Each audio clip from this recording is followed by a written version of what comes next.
ఎఫెసీ పత్రికలోనే 5వ అధ్యాయము 1వ వచనం. కావున మీరు ప్రియులైన పిల్లల వలె దేవుని పోలి నడుచుకొనుడి.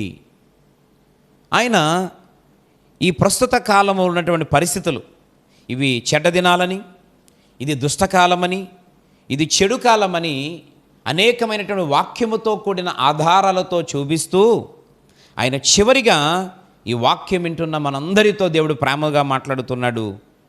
మీరు ప్రియులైన పిల్లల వలె దేవుని పోలి నడుచుకొనుడి.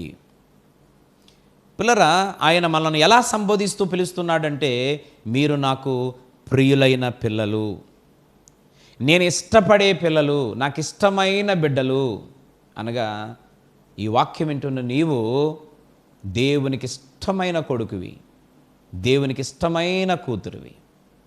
ఆయన పిలుస్తున్నాడు, నా కుమారుడా, నా కుమార్తె అని పిలుస్తూ ఆయన అంటున్నాడు, మీరు దేవుని పోలి నడుచుకోండి. అనగా ఆయన అంటున్నాడు, నన్ను పోలి నడుచుకొనుడి. అపోస్తలుడైన పౌలు కూడా ఒక చక్కని మాట అంటాడు, నేను క్రీస్తును పోలి నడిచిన ప్రకారం మీరును కూడా ఆయన పోలి నడవండి. ఈరోజు ప్రియమైన మిత్రులారా, ఆ పౌలు గారు అంటారు, నేను ప్రభు అయిన యేసుక్రీస్తు వారిని చూస్తున్నాను, ఆయన పోలే నడవాలని ఆశపడుతున్నాను. ఈరోజు మనుషులమైన మనం కొన్నిసార్లు మాట్లాడే చిన్న పొరపాటు మాట ఏంటంటే, భూమి మీద ఉన్న కొంతమంది వ్యక్తులను మనం చూసి వారిని పోలి మనం నడుచుకుంటాం. ఈరోజు వారు ఎంత చక్కగా నడిచిన వారు మానవులు కనుక కొన్నిసార్లు దారి తప్పిపోయే పరిస్థితులు ఉంటుంది. మనం అదే మార్గాన్ని ఎంచుకుంటే వారు పడిపోతే మనం పడిపోయే అవకాశం ఉంటుంది, వారు నిలబడితే మనం నిలబడే అవకాశం ఉంటుంది.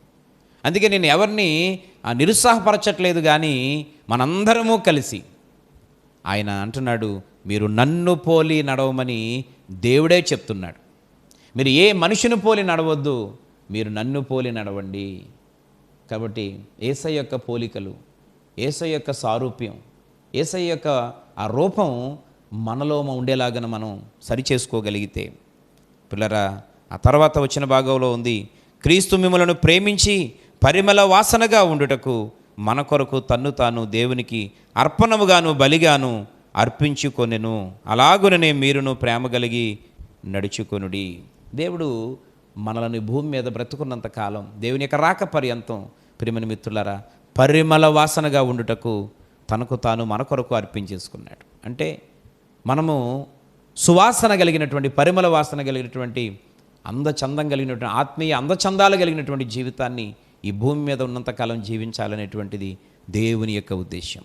కనుక ఆ పరిమళ వాసనగా ఉండాలని, ఆశీర్వాదకరంగా ఉండాలని, దీవెనకరంగా ఉండాలని, కుటుంబాలు చాలా సంతోషంగా ఉండాలని ఈ యొక్క భయంకరమైనటువంటి ఈ యొక్క చెడు కాలము, ఈ దుష్టకాలము, ఈ చెడ్డ దినములలోంచి మనం విడిపించబడి ఒక అద్భుతమైన స్థితిలో ఉండాలని, ప్రియులైన పిల్లలుగా ఉండాలని దేవుడు కోరుకుంటూ ఉన్నాడు. కనుక ఆ మాటలు హృదయాల్లో భద్రపరుచుకొని మనం సరిచేసుకుందాం, లోబడదాం. దేవుని పాదాల దగ్గర పిల్లరా, దేవునికి అయిష్టమైన వాటిని విడిచిపెట్టి దైవ చిత్తానుసారంగా జీవించి దేవునికి ఇష్టమైన బిడ్డలుగా ముందుకు సాగిపోదాం. దేవుడి అద్భుతమైన మాటలు మనందరి వెనుకల్లో పరిశుద్ధాత్మ దేవుడు దీవించి ఆశీర్వదించును గాక. ఆమేన్.